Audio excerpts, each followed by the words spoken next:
Hello, hello.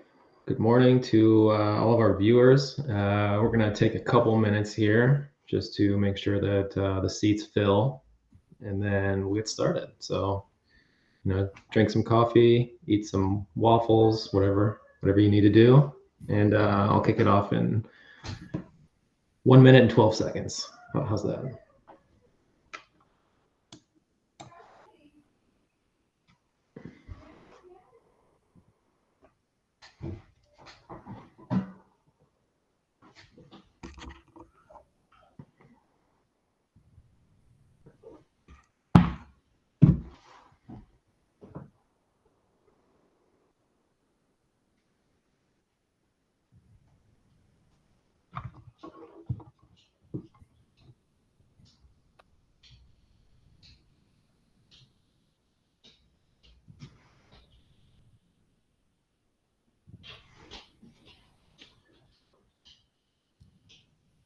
All right, 30 seconds while the last of us trickle in here.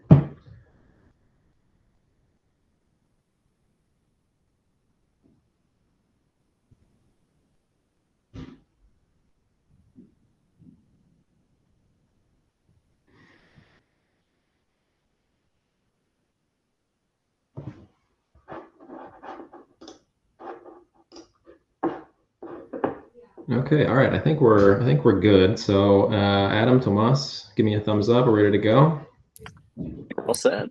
Perfect. Okay, welcome everybody. Thank you for being here. Thanks for joining us. I'm Nathan Siegel with Keyfactor, and pretty excited to kick it off today. We've got a full arena here, as it were, and now that everybody has trickled in, so I think we can start. And I want to start with just exactly why we're here. So we're here to talk about payments and cryptography. We all know payments are evolving at a record speed. We got real-time settlement, API-driven services, stricter regulations, more connectivity, more mobility, and all of this relies on cryptography. The problem is many organizations still manage the various components of their trust infrastructure in silos. That fragmentation leads to headaches, risk, and business impacts that are not altogether too uncommon. That's why the theme of this webinar is unified cryptographic infrastructure for payments, and that being really no longer optional for companies that work at scale. And this is the foundation for security, scalability, and success in 2025. And on today's schedule, our speakers will introduce themselves here in a quick second, and then I'll cover a few challenges that the payment industry is tolerating in 2025 and will tolerate in the near future. We'll discuss what unified cryptographic architecture looks like in practical terms, how to get there, and what some players in the financial services industry are doing to prepare themselves for that future. So I'll just take a little sip of coffee here while our two awesome speakers intro themselves before I jump a little bit further into today and tomorrow's pain points. So Tomas, if you could kindly say a few words about yourself and your experience. Absolutely. I'm Thomas Gustafsson. I'm from Sweden, actually, sitting here in Stockholm, Sweden, and I'm the Chief PKI Officer at Keyfactor. So I've been working with PKI for more than 30 years now, from when it was kind of a small thing used by governments and issuing smart cards to where we are today, where it's one of the foundational backbones of our infrastructure, and where payments is, of course, a huge part, which I'm, kind of using myself, of course, but from a PKI perspective, I'm a kind of a broad PKI person for all different types of verticals.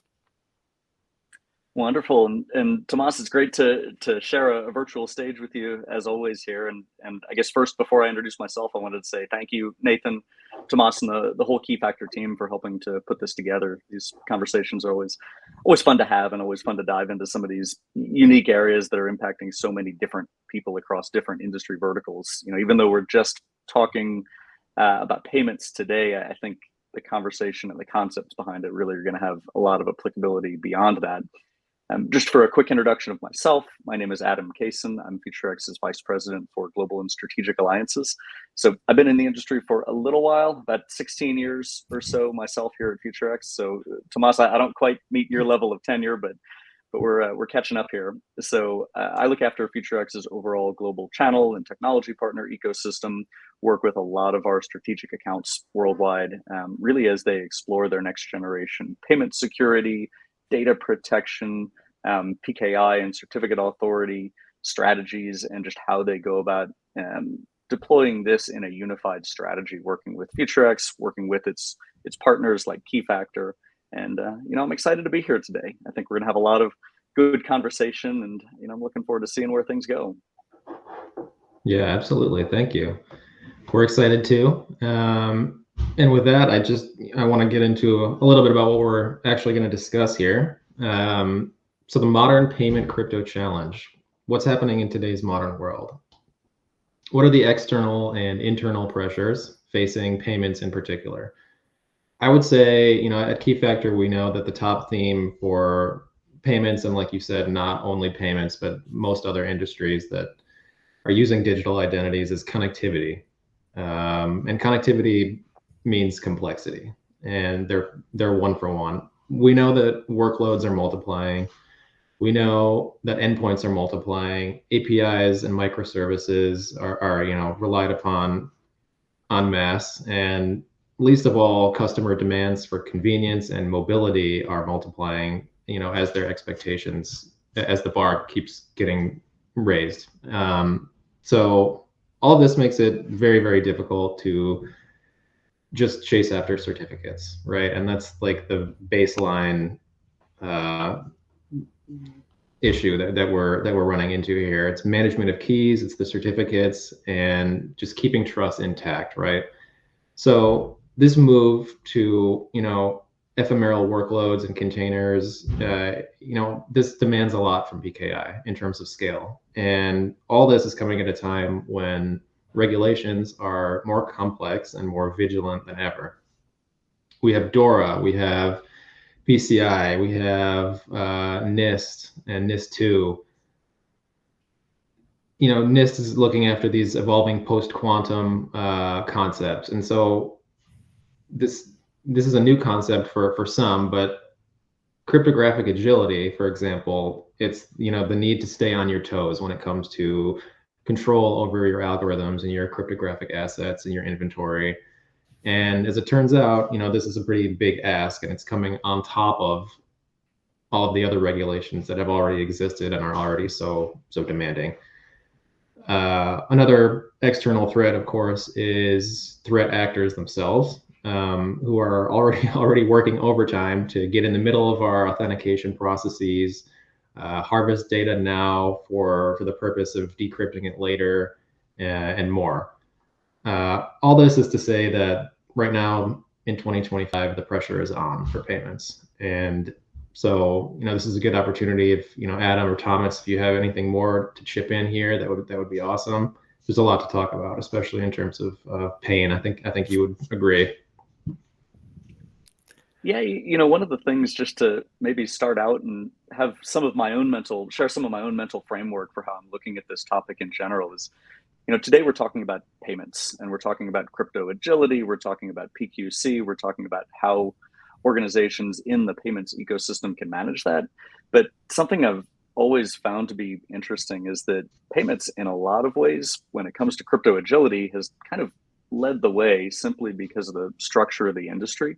And we'll talk about this a little bit later on in the slide deck here with all the different third parties that are interconnected and how that's pushed a little bit more standardization and thus a little more focus around algorithm transitions and doing that as a herd rather than each individual organization doing that on their own, which in truth has created a little more maturity in the payments industry. But maybe as an overarching framework, I think it's worth noting that for anybody who's not in the payments industry, who's here, maybe we've got IoT manufacturers, we've got government and defense, we've got general corporate users attending today and following up on demand as well.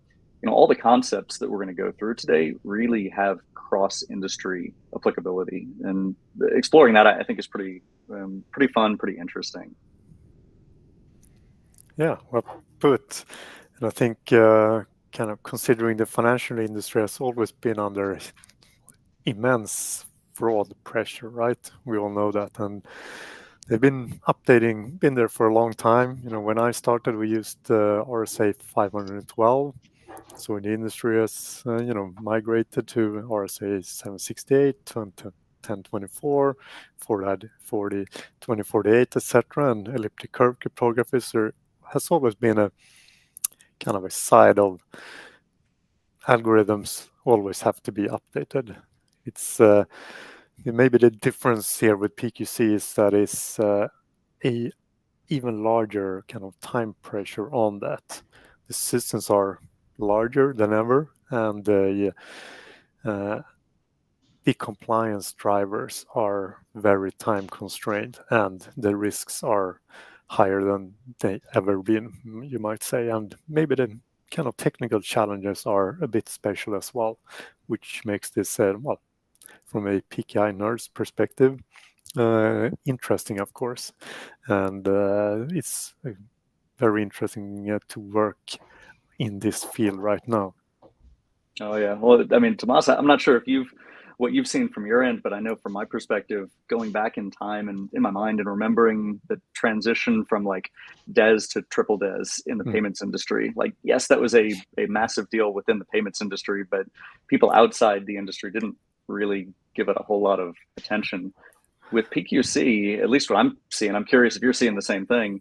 It's a worldwide cross-industry thing. I mean, everybody is talking about it simply because the risks seem to be so much more impactful.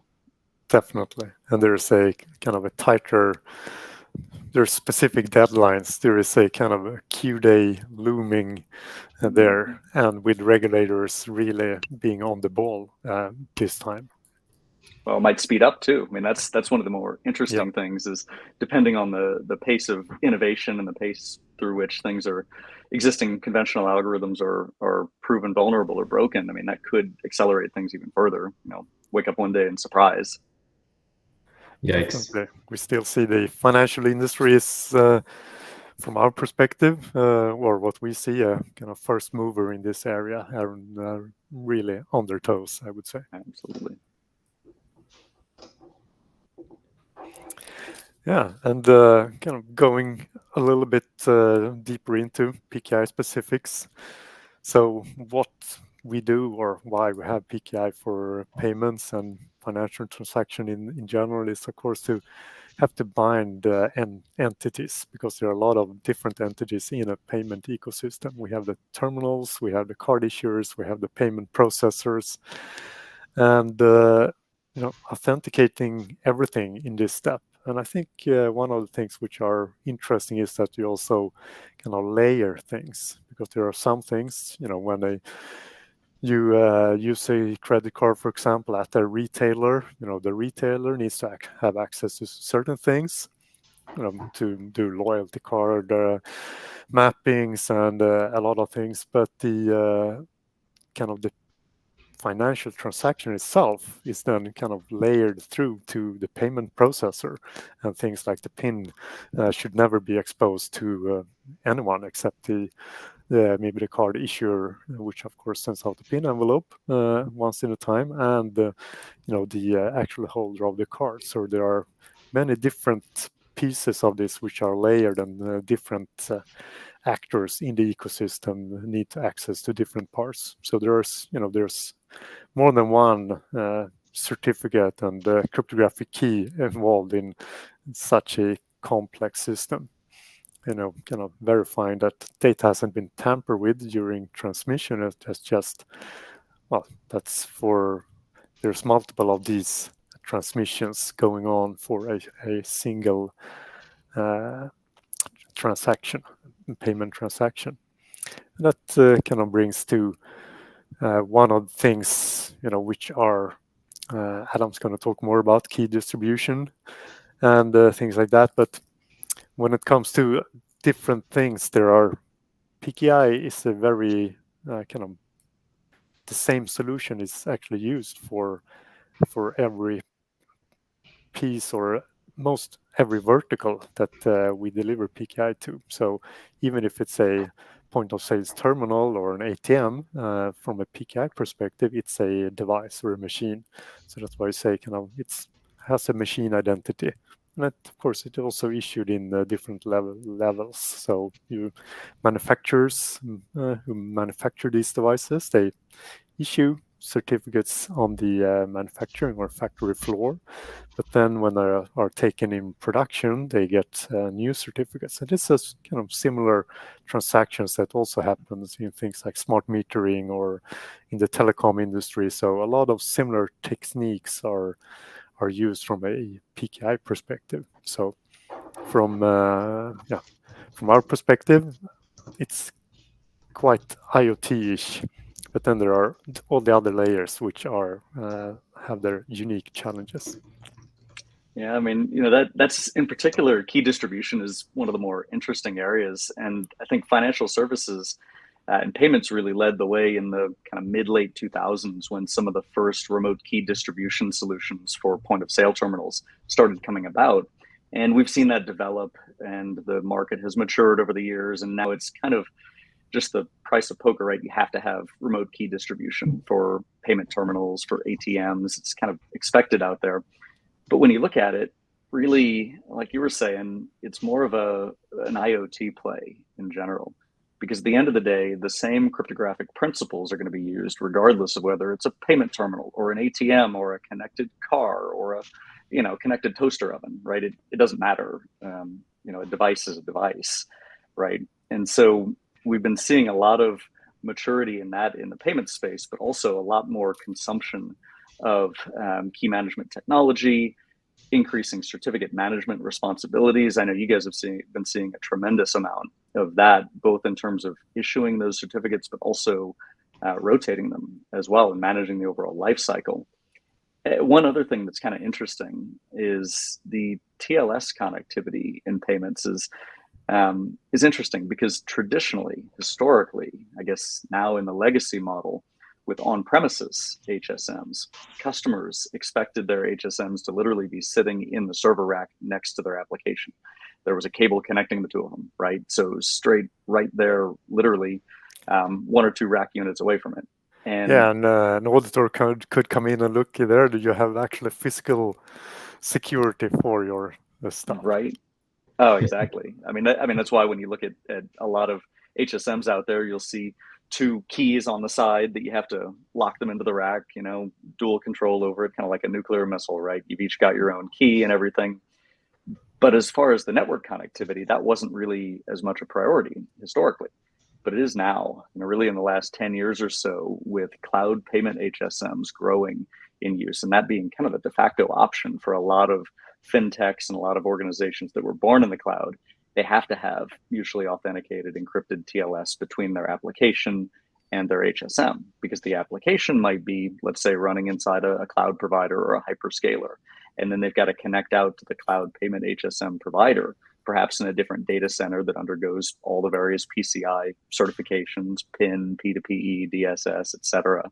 And so that's that's introduced a new area of things that need to be managed by these payment organizations that I know you guys have been seeing a lot of that too, as far as expansion of the overall playing field. Yeah, one of the biggest things is, changes over the course of my career has been the level of scale where we are at today, right? It's completely dwarfing what it was just, a decade or 2 decades ago. So, which makes it more challenging in every way to keep compliance and certification as things scale. Perfect. So let's go ahead and talk a little bit about the EJBCA PKI platform and Futurex HSMs for payment processing.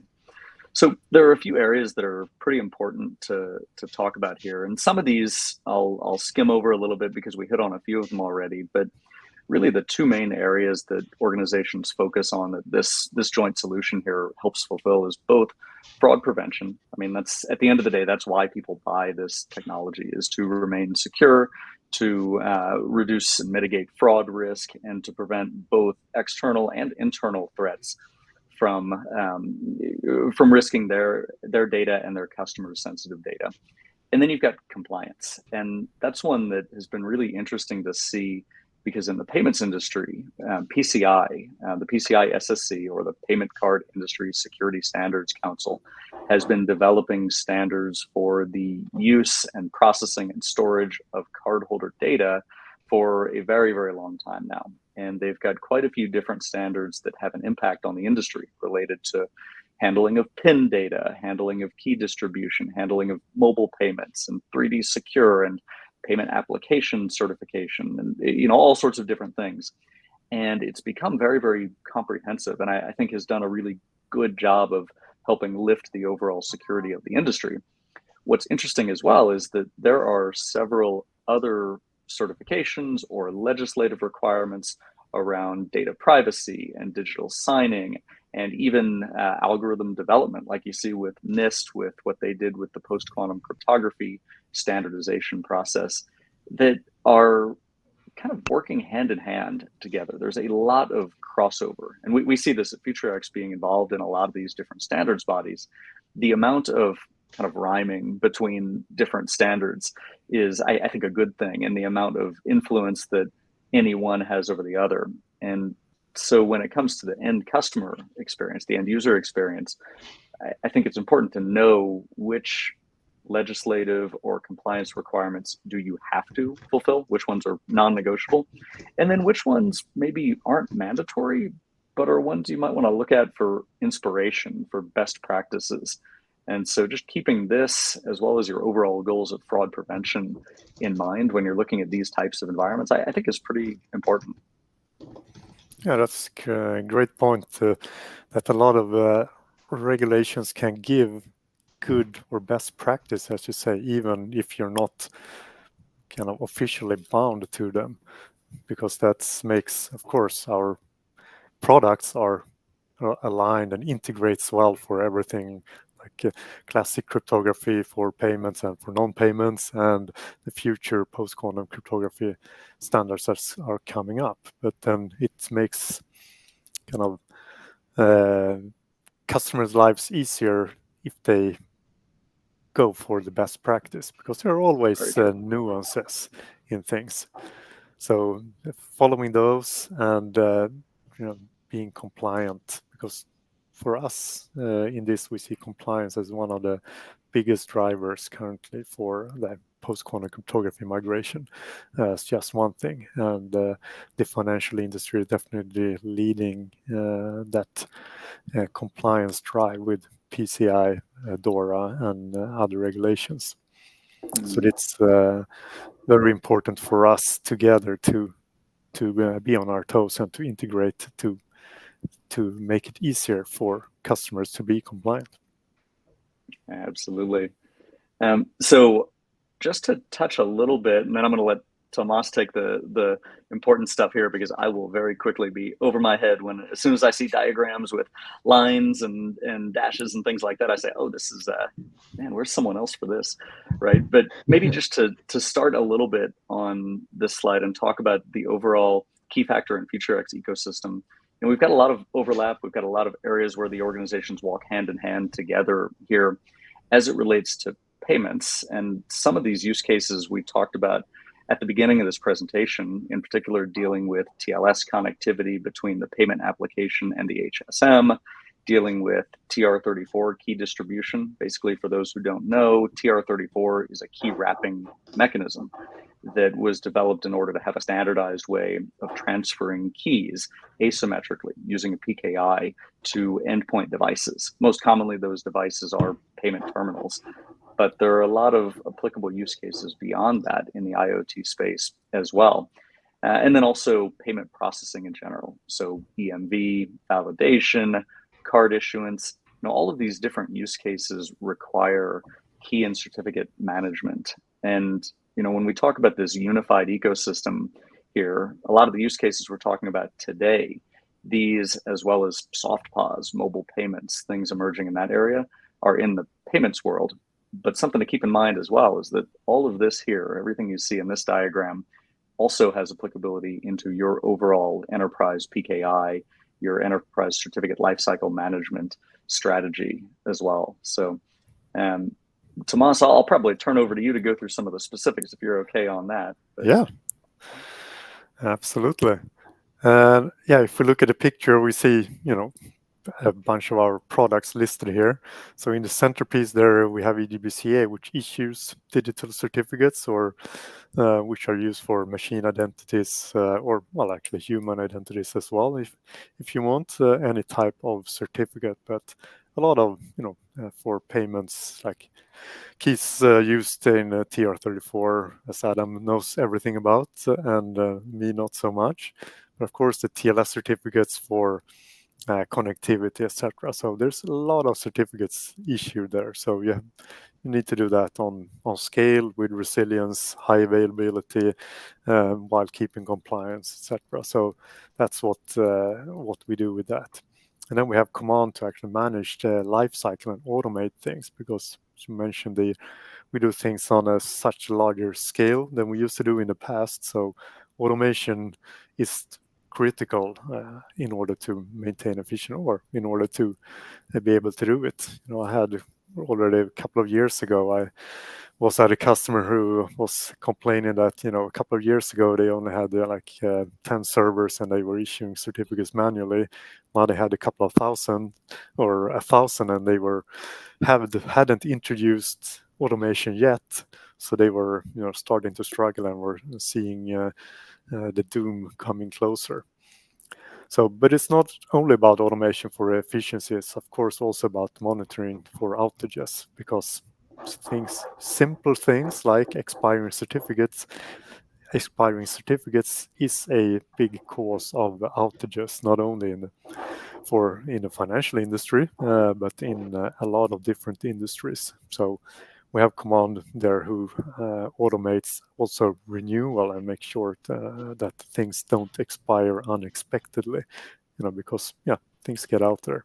And then of course we also have not only certificates for connectivity or TLS and digital and transactions, but also supply chain security, where SignServer is our signing product, which can do things like sign documents and do signatures for transaction, but also do signatures for firmware updates, which are used by, for example, terminal vendors and such too.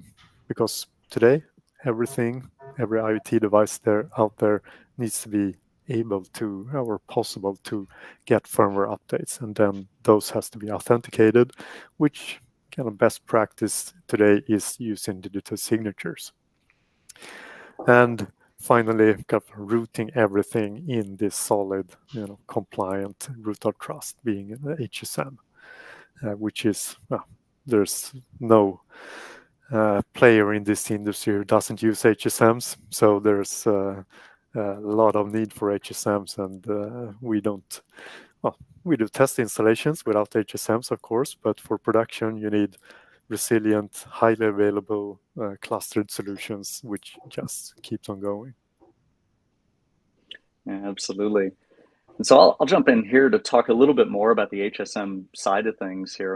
And, it's interesting, Tomas, you mentioned on the last slide about automation and resilience and things like that there. And, I think we've all seen very, very clearly in a lot of cases the importance of certificate lifecycle automation and where that plays in.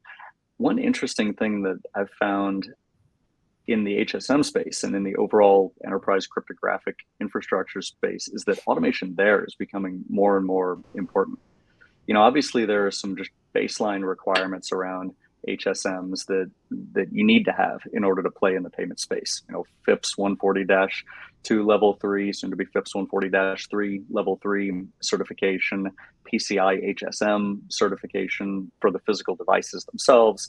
You've got service environment certification, PCI PIN, P2PE, DSS, all sorts of different standards there. But outside of the requirements, one of the more interesting things I've been seeing that plays into that automation topic is that organizations, especially enterprises, are really ramping up the number of different use cases where they use HSMs. And so being able to dynamically provision HSM resources and segment those between workloads and use cases is becoming even more important.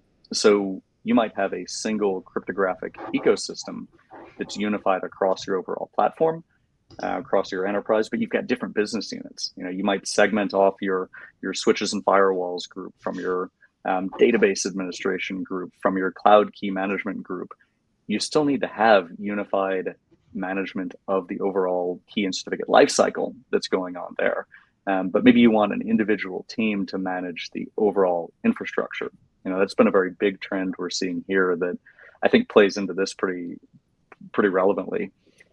Beyond that, we've seen in the HSM space just the need for more and more of these use cases to involve cryptography.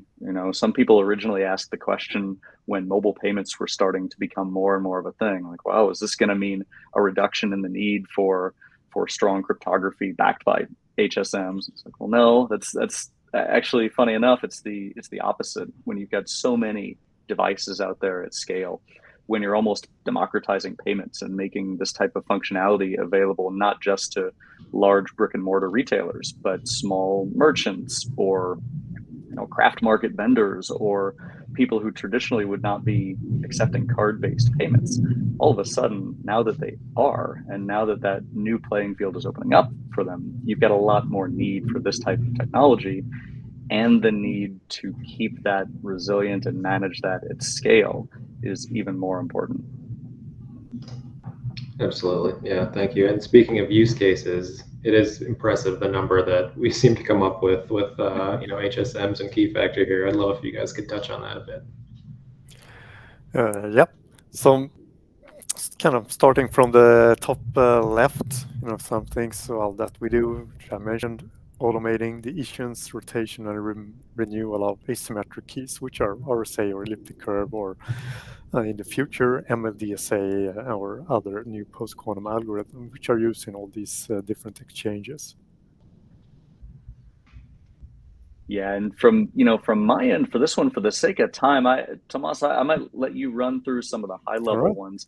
What I will say, maybe just as an overarching theme on the Futurex end of this here, is just that these use cases here are some of the ones we see most commonly. But like Nathan was saying, this is scratching the surface. There are so many other areas, and they all involve the same fundamental principles here. So you should see a lot of threads of connectivity running throughout all of these. Definitely, and I think we mentioned it already. It's different certificates for devices, cards, terminal, things like that, and managing the life cycle of course, TLS certificates is one of the key things, but we didn't talk so much about PQC ready variants, so we can kind of move to that and mention that a little bit more. Because when you want to go to quantum resilience, which is the next phase that the industry is working on, you first need to discover across the infrastructure what you have and actually what you have in detail in order to both know what you're going to migrate and be able to keep track of how your migration goes. So you turn your things from red into yellow.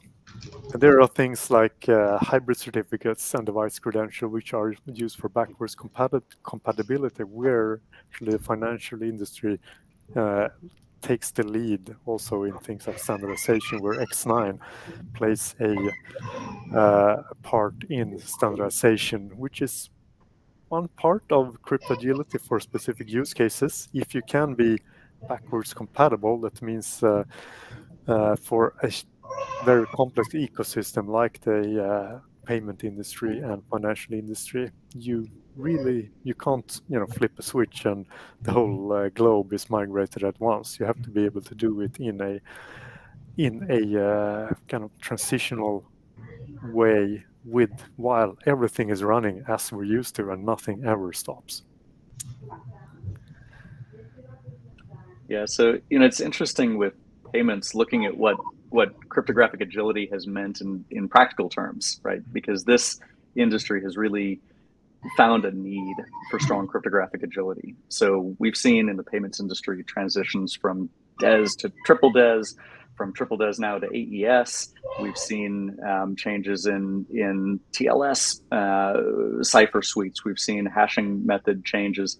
You know, a lot of these different things have really, I don't want to say rocked the world of the payments industry, because I think the industry as a whole has handled it very well.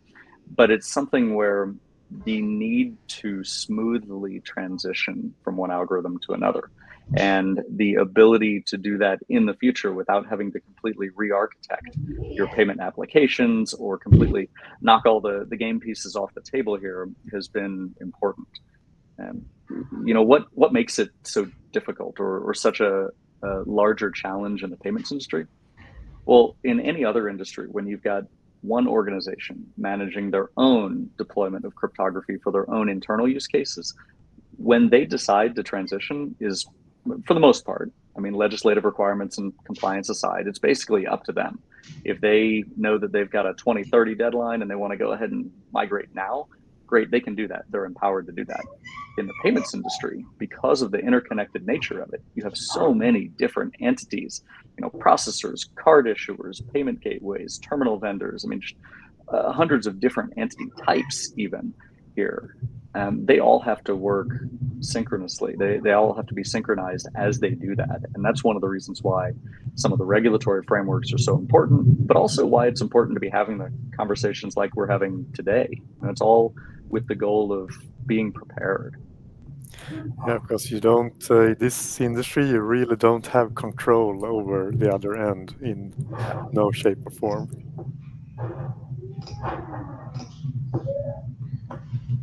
And I think I'm gonna press pause and try and cover a little bit of, you know, the takeaways from our discussion here before we take some questions that have come across the desk. I think, you know, what are the takeaways, you know, from our webinar? One is that it's a combination of good PKI and HSMs together that ensures the type of coverage that you need at scale for payments. You can't have one without the other, and especially if you're, you know, a large multinational these days. We talked a lot about quantum readiness and what that means practically. And I actually do have a follow-up question, which I'll slide in right now, just because I feel like this is a good time.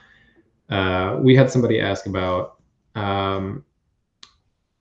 if now is too late, right? We're hearing all about the, you know, 2030 deadlines for everything, and we know, you know, for a firm that's tens of thousands of people and 12 different geographies, that acting is never acting fast, right? It's turning a battleship. And so how do you prioritize that? How do you get buy-in?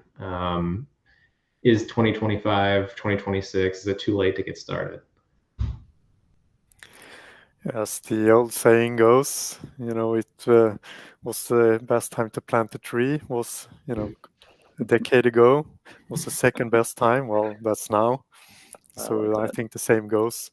Yeah, definitely the front runners did start many years ago establishing things like transition and migration task forces and having people dedicated on that. But it's well, it's never too late to start, you know, until you're out of business. But so we're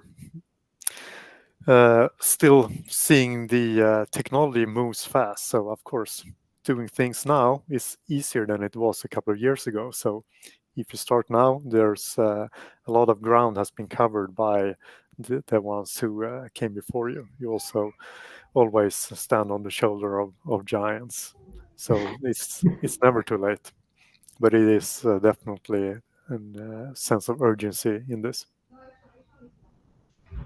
Yeah, that's right.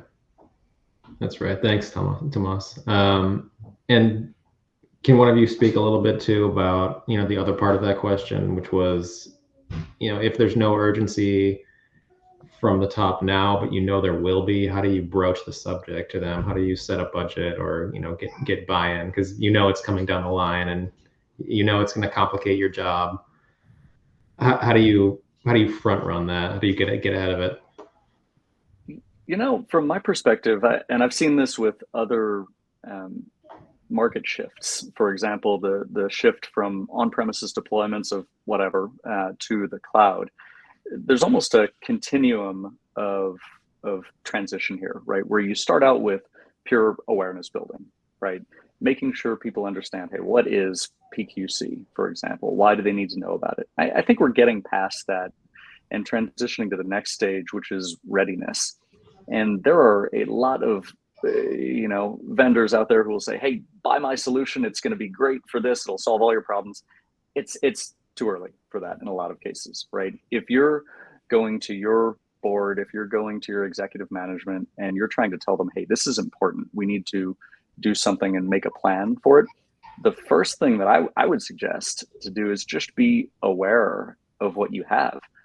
Find out, where are you using cryptography within your organization? Where are your keys and certificates sprawled out? And being able to outline to your management, hey, just so you know, like, when it is time to transition, we're going to have stuff here, here, here, here, here. Sometimes that opens their eyes a little bit and says, oh, this is going to be a real project. Well, okay, let's build a team and let's start working on it. Yeah, and if you run an inventory project like that, you will find also most likely some dark IT in there and some unknowns, which gets your kind of possibility to get attention as well. Everyone likes surprises, right? Sure. Well, I don't see any more questions for now. Let me just give it a second. But I think that you guys have gone above and beyond here. So unless there's anything else that you want to mention, just to wrap it up, I think that we can close for today. For me and from Keyfactor, I just want to say thank you to the audience for coming. Thank you to the speakers, especially Adam Kayson from Futurex and Tomas Gustafsson from Keyfactor. It was really fun, really interesting. Thank you guys again so much. Absolutely. Well, thank you very much, and we'll look forward to speaking more on the topic soon. Absolutely. All right. Have a good one. Thanks again. Thanks again.